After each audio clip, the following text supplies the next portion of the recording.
Hey everybody, number 6 is a little tricky. If the length of the sidewalk in the model measures 4 inches, how many feet does this represent in the real school? And it's a little hard to see this, so I'm going to tell you what it says.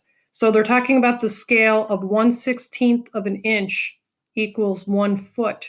So we're talking about 1/16, and let's put inches over here, for every 1 foot.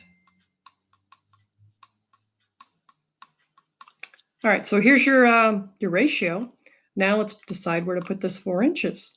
It says if the length of the sidewalk in the model, so that's got to be on the top because this is the model right here, is 4 inches. So let's put that right here, 4. And we're trying to figure out how many feet, right? How many feet? Let's put the variable f. How many feet is it in the real school? Because remember, this is just a model. Hopefully you saw the video, which was quite fascinating with how architects construct these kinds of things. All right, but don't be intimidated because we're just going to use cross products to figure this out. We're going to do this cross product and write this down. So this is 1/16 times f. Let's put it right here. Equals, and the other cross product is right here. 1 times 4, we can do that in our head. 1 times 4 is 4.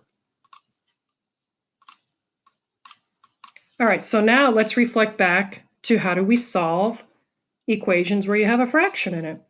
You say to yourself, what's the opposite of multiplying a variable by 1/16?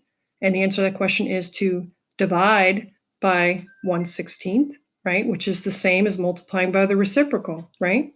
So let's look at that in blue. We have to do it to both sides of the equation. So if we multiply this by 16 or 16 over 1, that means we got to multiply this side by 16 or 16 over 1, same thing.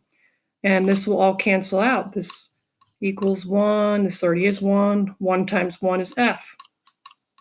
All right, so the only thing left you have to do is to just find what 16 times 4 is, and then you'll have the answer to the question.